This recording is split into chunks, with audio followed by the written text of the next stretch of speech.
Um,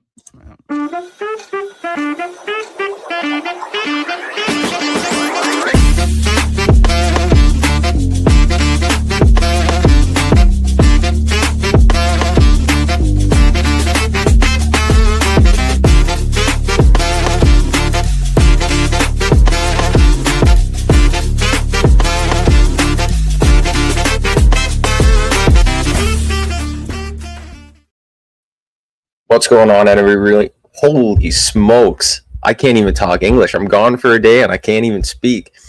What's going on, everyone? Welcome into GDT Live, presented by Game Day Tarps Podcast. I'm Dayton Camo. That's Colton Davies. Hopefully I pointed the right way this time, because I always point the wrong way. But anyways, we've got a good one. Colton, our friend Stephen Ellis is joining here in a few minutes to talk some IHF, U17s, the Hlinka Gretzky, everything that's been going on this summer in the hockey world. But there's a few things that we wanted to touch on. I don't know, Willie. The guy on the right, he looks like he's never been here before. I don't know. But yeah, Colton, there was a few things we wanted to touch on. We'll start off with the Sergei Fedorov number and jersey retirement at Little Caesars. You want to talk about that a little bit? Well, I'm just excited that Fedorov is finally getting his jersey retired. It's about damn time. Are you even old enough to remember him? Dude, the white Nike skates flying down the wing. Okay.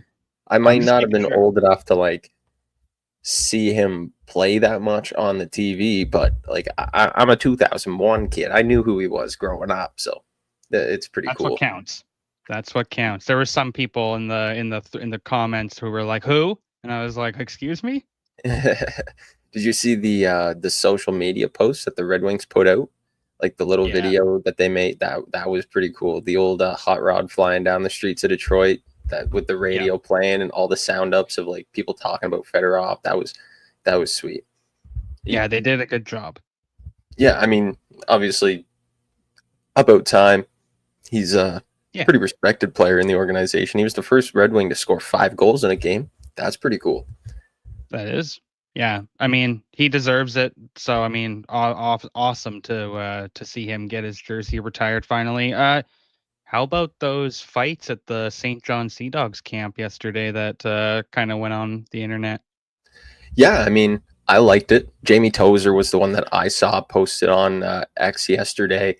And last year, there was a fight, Liam Duquette and Patrick McNabb at Mooseheads and Wildcats training camper in the preseason. And this year there's another fight. Like I'm just loving the tenacity that these boys are coming into camp with. Although fighting has been toned down a little bit in the queue, we've seen it ramp back up a little bit. Braden McPhee, Dylan McKinnon, the Mooseheads and Wildcats going at it there a little bit last season. It's safe to say the fighting is not it hasn't been abolished. So I like that. I like to see some scrappiness coming into camp. These kids bringing it into camp, trying to make a team. Well, there was a time when there would be, 5 or 6 fights in a scrimmage just so these players could try and make a roster, right? Like the times have obviously changed, but it's and with the no fighting rule in the queue, it's still it's fun to watch. Nice to see that the boys are still being boys. Ilya Brizgalov's son was at the Sea Dogs camp as well, Vladislav. So that's kind of cool to see. From what I read, he has a number of depth goaltenders to kind of go through in order for him to even like have a crack at this. But it's still cool that he's getting a shot and getting a chance to play. Yeah, definitely. I'm not sure if he was the one that I saw in the clip, but I saw a clip of Alexei Joseph, the first overall pick in the Q draft this summer, going down on him 4 or 5 backhand, forehand, and then puts it backhand just smooth as butter. I mean, it's Alexei Joseph, so what can you say? There's a couple other things coming out of the queue that I wanted to show. Yesterday, Lucas Beckman was spotted at Baie-Comeau camp wearing probably one of the nicest set of pads in the CHL. What do you think of those, Colton? Yeah, those are rad. I really like those. It looks kind of like feathers. Yeah, I like it. I like the black outline on them. That really adds that extra detail on it. But yeah, that's sick. Good for him. Something something else that I wanted to point out. I don't know if these are technically the newest jerseys in the CHL because I'm not sure if Penticton has officially released theirs yet. But the Newfoundland Regiment, they were at camp in Fredericton sporting these new jerseys. Those white away jerseys almost look cleaner than the homes, in my opinion. Those are They sick. do. What do you think? No, I think the whites look much better. You know what the reds remind me of? Like the darks remind me of? They remind me of the Vancouver Canucks like blue and red third jersey that they had back in like 2005. Long Yeah, time ago. yeah. But it kind of reminds me of that just from that picture there. But I like it. I like the whites. Those are nice. All right, just one more thing before, or a couple more things before we bring Steven aboard here. Something that I wanted to bring up with you yesterday, Colton. Just a funny story. I got home yesterday, and my grandmother, she looks at me and she goes, "Hey, Dayton, your health card came and it's on the counter." And I said, "Okay, sweet, sweet." And then she goes, "You know where my health card is? Cut up in the garbage." And I was like, "Why?" So anyways, she thought that the new one that came was hers, so she cut up hers, put it in the garbage because that's what you do with the old one. Ended up being mine. Oh, So she looked at me and she was like, I cut up my own health card because I thought that was mine that came. So Granny. shitty luck for Nanny. But you had Hey, what do something you that you wanted to bring up about Toronto.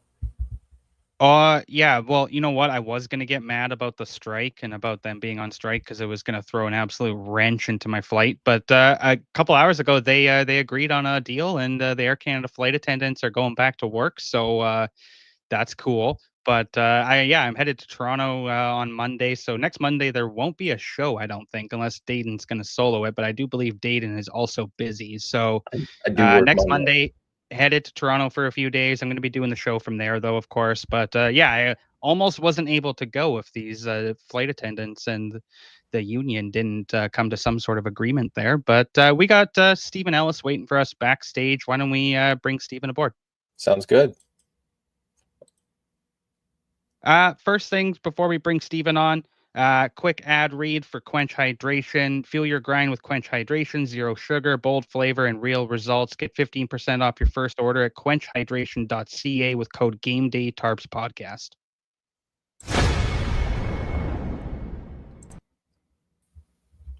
Steven, how's it going today?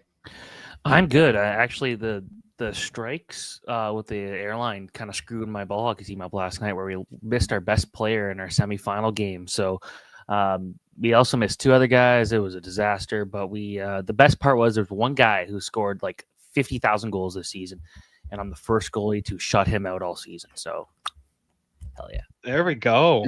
But still no contract? What's going on here? Well, it's funny actually. I had three teams in the league that are asking about me playing for them next season, and one offer was Curry after games. Another offer was $100. Another person said a percentage of a cocaine business, and I'm like, well, that'll make me way more money. So I'm probably going to get into the cocaine business, I think. Sounds good, Steven. Sounds good. The last time we were talking to you, you were going go-karting. I need to know, did you get the checkered flag or what?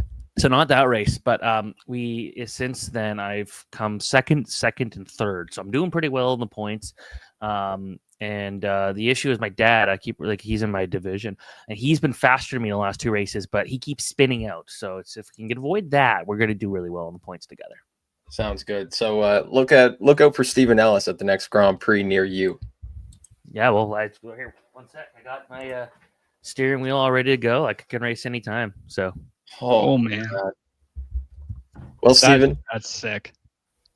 The IHF produces some pretty good hockey over the summer, and you are one of the most in-tune people with it. Let's talk about some of these prospects that started out at the Hlinka Gretzky. Obviously, Canada had a stacked roster, but only came out with a bronze. Who were some of your top players from that Canadian roster? Ryan Lynn was the guy who impressed me the most at selection camp at Oakville, and kind of just throughout the whole tournament, I don't think he had a bad moment.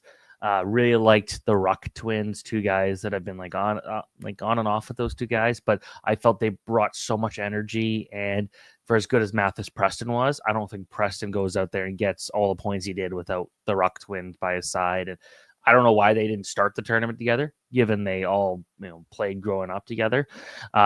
Ethan Belchitz just loves to knock everybody out. He looked really good. Dima Zhulkin, another player that I've watched play since he was like 13 or 14, kind of in the GTA area, and feels like his game's at a really good spot right now for the 2027 NHL draft. So I wouldn't expect him to last too long in the draft order that day. Daxon Rudolph, I think was really good near the end of that tournament. I liked him, and so it was a good Canadian team that struggled defensively and had to kind of play catch up against the Americans. But I think if you redo that game, I think Canada's going for gold. Jesus, I started to choke there for a second. Stephen, what did you make of Keaton Verhoff? I've seen better out of Keaton Verhoff. Like some of the high moments, especially early in the tournament, were really impressive. I liked his defensive zone play, and he was engaged on the attack. But it felt like he was a lot better at the U18. So this tournament has basically no bearing on who goes at the top of the draft board. So I don't think he falls, even though Ivor Stenberg looked really good against tougher competition, the World Junior Summer Showcase. But with Verhoff, you're still looking at this and say, well, it's one small blip that he just kind of had a not so great end to the tournament. But I think he started off really well. What about Tynan Lawrence? He was a player that seemed to be all over the score sheet there. What did you make of him? He was the best center in the tournament, just pure dominance out there. And I saw someone tweet that they didn't really like Lawrence's tournament. It's like, are you sure you're watching him? Because whenever Canada needed something to happen, he made things happen. Very good in the attack, two-way guy, was quite physical, just dominated players around the net, both nets actually. So with Lawrence, that was really impressive because that's the first time I kind of got to see him up close at the selection camp that was. And I'm like, wow, yeah, this guy already looks pretty far ahead of most players. And you watch him at this tournament and look back at what he's been able to do with the USHL. He's a pretty special prospect. Something that I noticed in the not the gold medal game, there's this semifinal game when Canada and USA were in that shootout. All three American players had a slow shot approach when they were coming in on Gavin Betts. Do you think, as a goalie yourself, you play some goalie, do you think that had any effect on it, the way that they came in? Well, it's kind of interesting because I watched a shootout in the selection camp, and Gavin Betts, I think, allowed almost every goal that came, or every shot that came his way. So it doesn't seem like a shootout is really his key, but it's tough because for goalies, you look at when you come up with speed, you don't give the goalie much time to think, right? But then you're not giving yourself much time to think. When you go it slow, you're giving the goalie too much time to think. In some cases, they can overthink things. And that's when you can combine it, like with what Patrick Kane or Kuznetsov have been able to do, where they go one speed and either speed it up or slow it down. Like those guys are so elusive in the shootout because they're able to force the goalie to have to think differently midway through the shot. And when you see these guys going slow and then they shoot, you don't know when you're going to get that shot. And so it's really difficult. And I'm surprised more NHL players don't do that. But other than that, what did you think of Gavin Betts in Canada's crease? I'd say he was probably the best goalie in the tournament. I think, you look at the numbers and he struggled in that shootout, but that wasn't he wasn't the reason Canada lost that game because they made a ton of defensive mistakes. And not to rag on Keaton Verhoff, he was on the ice for a lot of those goals against. But to be fair, the Americans were a good team. They won gold. I'd say it worked out for them. But I thought he was actually probably one of the best goalies in that tournament. I really liked the Finnish goalie, William Gamos, was also really good. But I thought that Betts was out there, smaller guy, but very competitive, very difficult to beat down low. And you put that together. I liked what he did. Marcus Nordmark and Elton Hermansson had huge tournaments for Sweden. What do you make of those two? Huge. Nordmark was a million points in the first game, 4 goals or 4 points. It was he was just always involved. And I think a lot of people point and say he was so good there. Well, rise his draft stock. I think the one thing to keep in mind was a lot of those points were also on the power play, and you need to see a bit more at 5-on-5. But I do think the fact that Nordmark was always involved whenever the Swedes needed a goal very impressive there. So Nordmark was good. Hermanson, just a great playmaker, but also could shoot the puck, puts up, 6 goals in this tournament. I like that he was just very good at also getting back on the defensive zone and being able to do things like that. So overall, solid showing for those two Swedes. We talked about the Canadian and USA semifinal, but I was on Twitter and it almost seemed like the way you were posting, it almost seemed like the Finnish and Sweden game was a better game. Just the way that the third period went and the comeback. What can you say about that game and how good it was to watch? Yeah, that was no kidding, right? Yeah, I would say that watching that game was like the stream died like 3 or 4 times. The very legal stream, of course, totally would never do illegal streams. But he is like the Swedes were so much better at the beginning, and then the Finns kind of took over in a way that's like, oh man, the Swedish goaltending just let them down. And then it didn't. Then the Swedish goaltending was great at the end, and it was a fantastic result. So, fantastic game. So, like the Hlinka, in a lot of cases, is a terrible hockey tournament in terms of watching pure hockey. Like just blowouts, terrible games. It's the summer. Like you can only take so much out of it. But when you watch that game, it's like those two teams are trading chances, just firing on all cylinders. It's really exciting. No defense whatsoever. That was a good hockey game. Looking at the American roster, Calder Varga was like my favorite player throughout the tournament, and Kelowna Rockets forward. What did you make of him? I thought he was good at the start, good at the end. Some games you didn't really notice him too much, but I thought he did a good job of using his speed to create his own opportunities. I liked his wrist shot. He kind of was able to shoot from everywhere.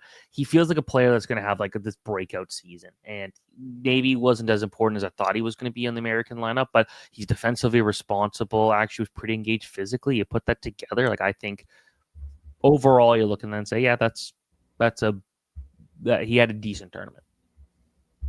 And Zelensky, obviously, I think he led the Americans with points. What did you make of his performance as well for the Americans?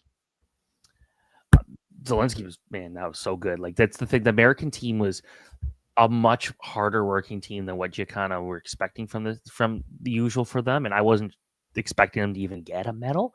But I did like the way that Zelensky was just kind of like Hermanson and Nordmark. Whenever they needed a goal, like he was involved. He's a great passer, great hands, a lot of skill, but he's also got this great release. He can just fire so quickly. It's deceptive and everything like that. So really like what Zelensky did, and really just overall, like the Americans were just more scary up front than we're used to seeing. It's because I think they took advantage specifically of power plays. Like that's where a lot of their goals came in the final couple rounds. But when you look at the Americans, typically are not great in this tournament. This shows you how deep the USA crop is becoming overall. And good news for the USHL, good news for the CHL. It's getting some of these guys, but that American team turned so many heads. And you look at the goaltending Brady Noling did. I'd say that Bogus was very good. Nick Bogus was great on D. Levi Harper, I liked him too. And just it felt like didn't matter who was on the ice, something was going to happen because there were no real weak links on this team. So this could go down as one of the better American Hlinka rosters we've ever seen. Obviously, the gold medal would probably suggest that, but time will tell. Well, Steven, since we're talking about American rosters, a certain American roster was released today, the camp roster for the American Olympics. What do you make of that? Look, it's the people. There's always a couple of players that are like, oh, where's this guy? Where's this guy? Like Lane Hudson was one of them. It's like, do they need a Lane Hudson though? With the depth they've got here, like you look and like Werenski and Slavin and Sanderson and McAvoy and Lacombe deserves to be in the conversation here. Quinn Hughes, Fox, Faber, Hannafin, Luke Hughes, like they've got a lot of options here where like I don't think it matters which players roll that off because the guys they're going to be bringing are very good. Shout out to Joey Decore getting here. I think having a really good showing at the World Championship probably helped him there. And then you look at guys like Cooley were really good, Tage Thompson were really good. Like this is a very, very deep group and exciting times are ahead for the Americans. Are they the team to be in the Olympics? Hey, Canada might have something to say about that, but this is about as deep of an American group we've ever seen at any international hockey tournament. there were 4 guys that I kind of circled on my list. There's Shane Pinto, Connor Garland, Cole Caulfield, and Frank Nazar. To me, they're guys that are kind of on the bubble, I would say. When you look at the roster and you look at those guys, you're like, oh, they definitely deserve to be there. But those are the guys I think that are going to be fighting for spots come camp time. Do you agree? Yeah, like I think the USA Hockey definitely rewarded the guys who showed up to the World Championship this year. Like Frankie Nazar was so good, like he was unbelievable. Shane Pinto started the tournament sick, came out, played awesome. Garland has always been a trooper for the Americans. I think regardless he was going to make it there. And Hlinka Caulfield, who at the time that the Four Nations roster was announced, I believe was like the top goal scorer American. So if Caulfield makes it, I feel like just because there's some guys who are bigger, tougher, and we saw how physical the games got against Canada and Sweden, like wouldn't be surprised if Caulfield is more of that 13, 14 forward for the Americans. But some of these guys are here more for the experience for the next time, I think. And that's the Nazars, the Pintos, the guys like that who were so good on this World Championship team. So I do appreciate, though, that those guys kind of got the nod, because I think there's got to be some better players than Shane Pinto on the team, but are available for them. But the way he played at the World Championship, like it's nice to see him rewarded for that, because that is an important tournament for the hockey nations. Switching course just for a minute, because I want to talk about the under 17 challenge, because you were at that camp for a couple of days. What was it like watching Maddox Schultz in person? You know what? I was kind of hoping to see more, to be honest. For a guy who's as skilled as he is, it was almost a change gears. I think the Landon DuPont to number 1 for 2027 is not as slam dunk as some people would have made it think. Alexis Joseph, man. Wow. Watching him, pure dominance. I think he had like 8 or 9 points in the one game I saw him play. And some guys were telling me that were there for the week. That wasn't even his most dominant performance in terms of just what he was able to do with and without the puck. But when it comes to Schultz, it's like I liked actually how engaged physically he was. I had a couple pictures of him yelling at the ref because of like plays that happened and him getting involved in things and getting penalties. Like it felt like I was hoping to see a bit more skill. But even then, I think he still put up a decent amount of points. Like he didn't struggle by any means. I was kind of hoping for more at that age, or for that type of event, but we didn't see it. Well, Stephen, we've talked about. Sorry, Colton. We've talked about it before, Stephen. The QMJHL, not too many star players. So I think Alexis Joseph be the one for 2027. You got one, Kayla. Oh, I guess 2, maybe 3 actually for this year, but not a plethora. So I think what you said earlier was definitely correct. But I do want to ask you about this guy that was going to the QMJHL. He was drafted by a QMJHL team, but he was actually at a USHL camp when he was drafted, and that's James Scantlebury. Do you think he is going to stay in the USHL, or do you think he's going to go back to Quebec where he was drafted? Oh, great question. Quebec League could be a tough one or I shouldn't say tough one, but like smaller players have always done pretty good in the Q. And he's 5'9", and he looks small. We saw him at camp, and it feels like he's been kind of really on board of going the American route for a while now. Like you look, I believe he was at Bishop Kearney last couple of years. Was already going to go to Chicago Steel. Boston University is part of the plan here. Like I wonder if this is something where he does 1 year in the USHL, 1 year in the Q, and then 1 year in NCAA, and just kind of go from there. Like that wouldn't be surprising. Like he needs to bulk up, but when you got an opportunity to play for a team like the Chicago Steel, like that is a tough one to turn down. Like that is, they're not the same Chicago Steel a few years ago where they were just so much high talent, like Adam Fantilli and guys like that. Celebrini, of course, but it's still a really strong program. And I think going out there and being able to play there, it's not a bad idea, but we'll see. Obviously we've seen, there's been a bunch of Quebec guys that have gone to play down south, Sacha Boisvert being one of the more notable ones, but I think that he's still a prospect that you're going to be excited about in 2027. Do you think Alexis Joseph, being so tall and having the size, might take the NCAA route here in a season or 2? I wouldn't be surprised if they find a way to fast track him there, because like I think he's going to have no issue going out there and dominating physically in the Q, and he's 6'4". he's supposedly added even more muscle like in the last couple of months. And you watch what he's able to do at that AAA level, playing against older competition, U18s, like very impressive. I fully wouldn't be surprised if he's playing college as a 17-year-old. Was there anybody else from that under 17 camp that kind of sparked your interest and you were a fan of?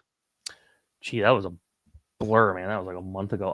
Let me quickly bring up the roster because I do have an answer for that one. But I'd say the nice thing about being that Hockey Canada's kind of moved their operations for their junior teams to Oakville, which is close to where I'm from. So it's nice to be able to go there and see kind of what these guys are doing, and especially in the summer where there's not much going on. Let me just bring up the roster here real quick. I know this sounds very professional. There was one defenseman I was very much a fan of. I actually like Jackson Pisani. Fernando Pisani's son was pretty good. Alexander Forrest is a guy that I've kind of liked the last couple years. Brock Cripps. He is Prince Albert pick, if I recall correctly.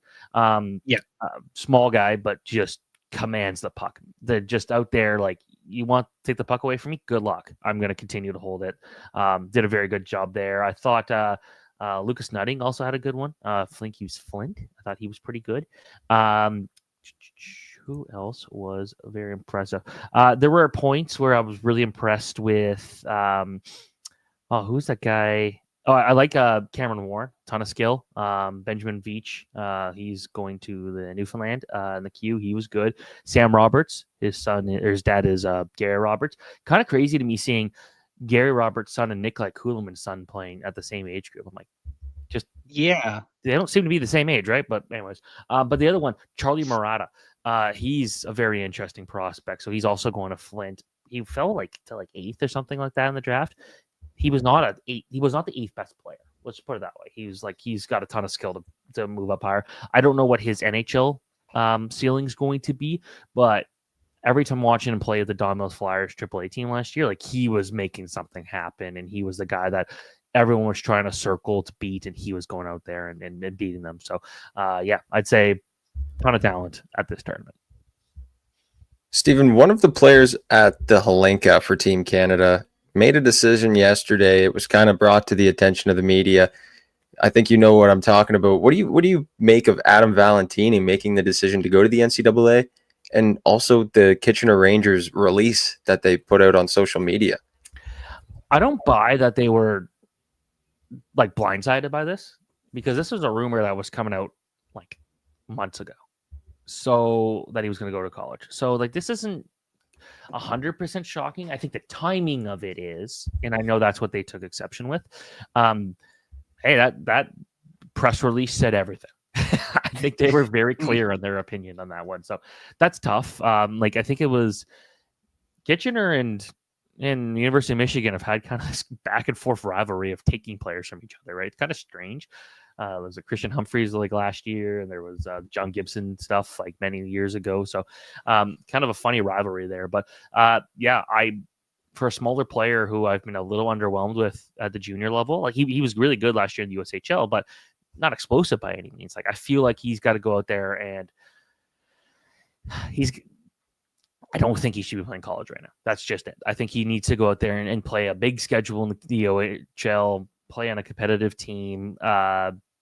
I know there's people saying, this probably hurts their Memorial Cup bid. The whole plan was for him to go to the University of Michigan at least right after his draft year, right?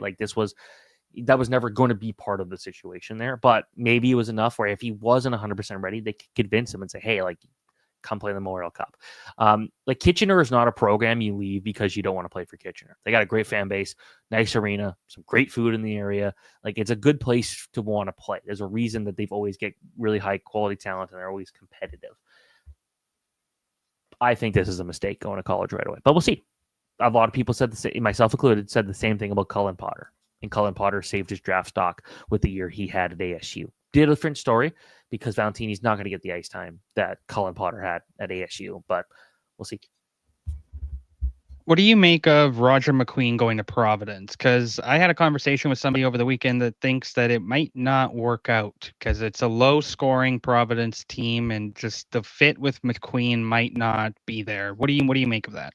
Yeah, I could see that. Like, I think for him, you're still trying to go out and get that, just be that physical force, and that's what he could do as 6'6". But I also think in a lot of cases, I want guys to just play games. Like that's with me and Matthew Shaver. But I think when you come off a back injury, playing high level competition without having to play the grueling schedule, I think actually could pay off for him. Now, is Providence the right place for him? It's not obviously the skill of somewhere like MSU or whatever, but he's going to play a really key role right away. And that's something that is, I think, gets lost, where you see some of these teams that are bringing in quality prospects, but they got like too many good players and they're going to eventually lose the ice time.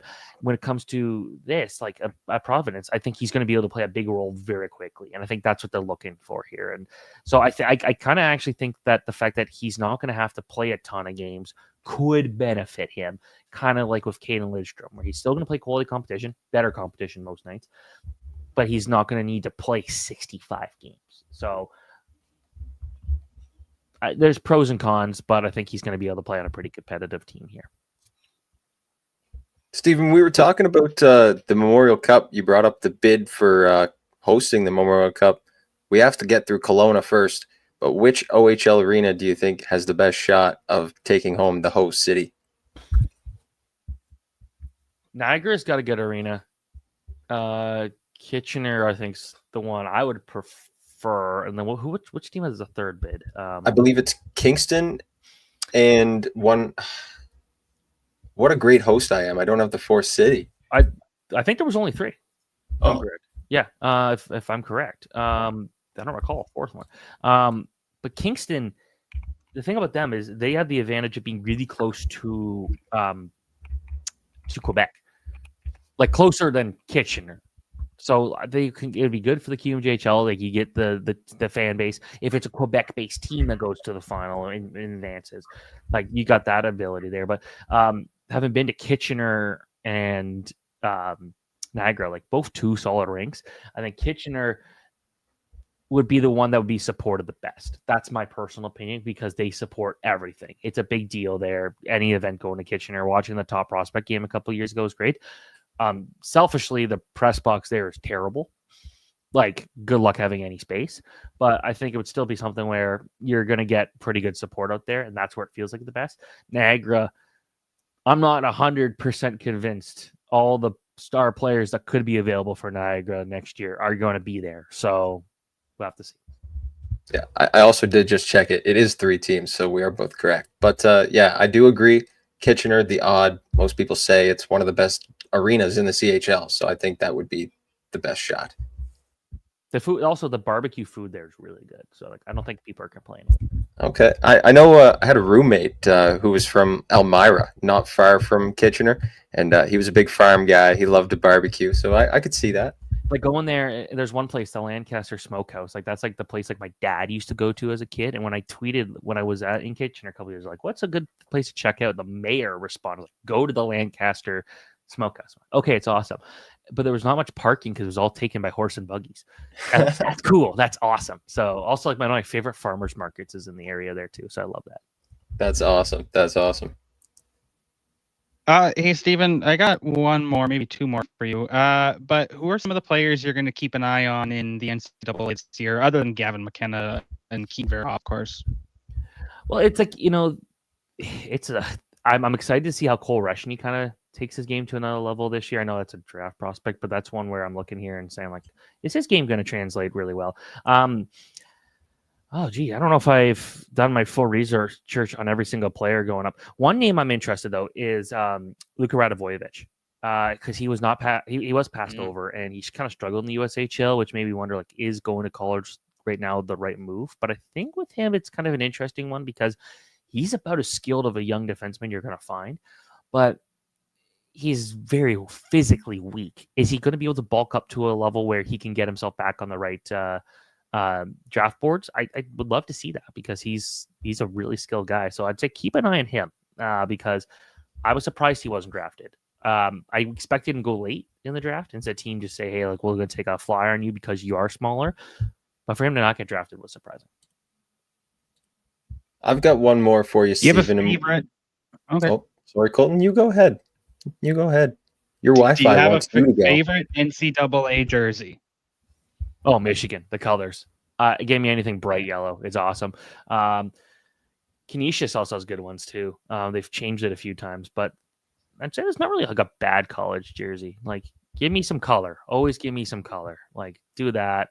I'm trying to think. I've got my bright yellow OJHL draft combine jersey that I use when I play goalie sometimes, and that's just throwing on my equipment there. That one I like to do when I just want to be seen. And last night I was seen, and fortunately we lost. It didn't matter.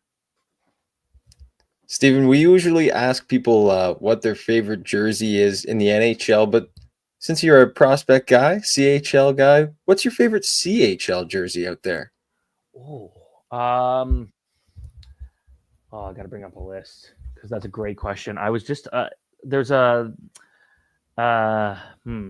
really liked Portland when they did that jersey rebrand a couple years ago. I thought that was pretty solid. I've always liked the Calgary Hitmen logo. That's a good one. Bulldogs. It took me a while to really kind of fall in love with them but I've kind of grown over them with the colors because again I like yellow. Give me yellow all the time. Niagara's got some good ones. I know it's kind of like their Chicago Blackhawks style, but it looks good with their logo. WHL, I will give credit. I feel like they've got the best jerseys in the league, or of all the CHL. It feels like I'm always impressed with the WHL. Also looking at the list here. I like Everett. They got good ones. Kelowna's got good ones. But yeah, I'm going to go with Portland be my favorite, I think. I feel like that one's just a nice color combination there. The logo's nice. Like, that was a really good rebrand for them when they did that. Rebrands are tough to get right, but they did. Fair, yeah. That's fair. We ranked our CHL jerseys, all 60 or 62, however many teams there are now, but the one in the WHL, the top one in the OHL, and the top one in the QMJHL were all green. So we had Everett in the WHL, London in the O, and then this Halifax one right up here in the Q for our top jerseys. Also, I'll give Seattle Thunderbirds. They've always had just like the good color combination. The green and blue just works. I feel like I know there's also Swift Current, which has got the green and blue, but I like it. It feels good. And all Seattle's is more like a darker blue, so it works better, I think. Yeah, and what's the WHL team that has like the blue, gray, white, and black jerseys, but primary blue? Victoria? Yeah. I always felt like that'd be a better Tampa Bay Lightning jersey. Yes. That's my thought. Oh. I also like Regina's pretty good too. Yeah, classic. Can't go wrong with it. Steven, what do you have going on at Daily Face Off coming up for you? I've got on Thursday my NHL prospect pool breakdown ranking of all the pipelines. That one is a tough one. I got my top 75 affiliated skaters coming next week, as well as my top 20 goalie prospects. And one that I'm excited to do, and I'll actually leave with you guys a question.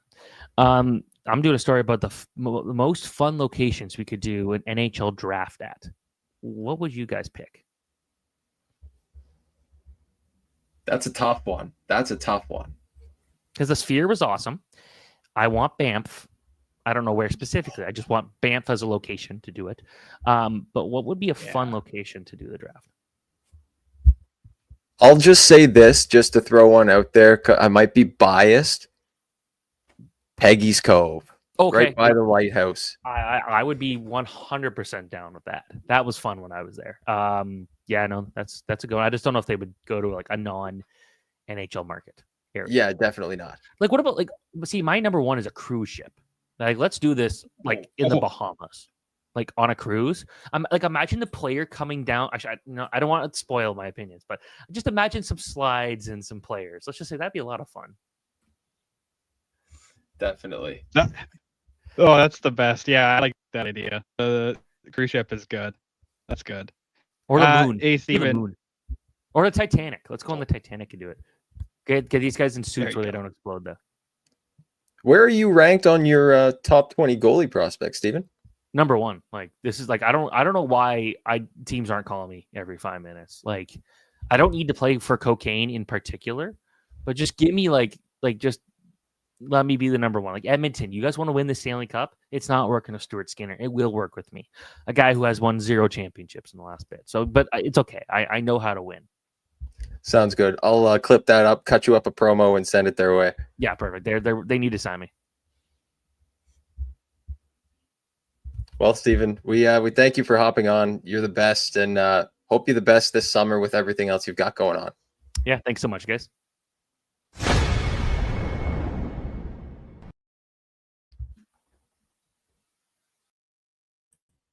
I had Steven up there and not me. That was hilarious.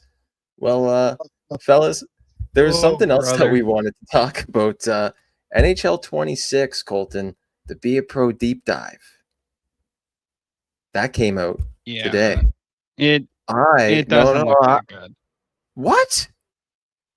Yeah, I've taken a back seat on it now. All they did was remove the Memorial Cup and add the World Juniors. No. See, even Willie agrees. He said garbage. Okay. Well, yeah, I've got my notes here. Yeah, you start at the World Junior semifinals. I don't like that you can't play the whole tournament. I do agree. And I do agree that, yes, you should be able to start at the World Juniors and then try and make it to the Memorial Cup. Yes, but I think they took out the Memorial Cup because the CHL is like a very Canadian-based thing, and not all Americans like play in the Memorial Cup. I know it's kind of weird, but whatever. There's new cutscenes, and there's a new like in the main screen. There's like a new headline, like news release photo. So if like you played well, you'll get like a headline like blah blah blah. Your guy like does well. It'll be like a good headline. But if you play bad, it'll be like a shitty news. It'd be like Colton Davies writing a shitty news headline about you after you play a WHL game. Yeah. Crazy. But yeah, there's some other things in there. There's new voice actors. I think Macklin Celebrini might be a voice actor in the game. He is. All right, Willie, settle down here, big fella. But Colton, is that the only reason you don't like it? Is because the Memorial Cup's not in it? It's just the same thing. They're trying to write it off as something new. It's not. Yeah, but they added a Hall of Fame induction at the end. Possibly. Oh my god, that's If crazy. you're good enough. That's crazy. And I guess they also have press releases. So like there's like bad media. They'll ask you like they'll get on you if you're not playing well, or the media will ask you good questions. So they're copying college football. Okay. I think they like we said, they should just make that a game. Yeah, they should. I don't know. I was excited for the game, and then once I saw this deep dive trailer and I realized what they did, I was like, oh, never mind. It's not even. They're just trying to write it off as something new when it's not even a new feature. Like, and some of the old stuff, like the tunnel walkouts and like the tunnel skates and stuff. That stuff was from NHL 09. That's not new. Like, they're trying to act like it's all new animations. It's not. Had that stuff in 2009. So. Just typical EA garbage. That's what it is. Well, fellas, I just want to promo one thing. Coming up on Saturday, we've got a video coming out on the YouTube channel. It's like a mini games kind of video. We did a jersey ranking. We like a 90s retro jersey ranking on a tier list, and then we did some blind rankings of teams that are no longer in the NHL. I also had a trivia to go through with the boys, so yeah, here's a little promo for that.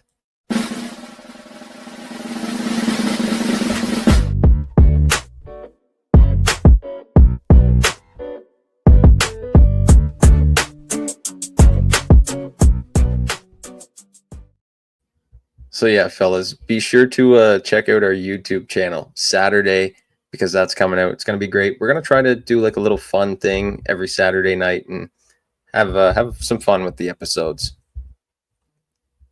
Should be good.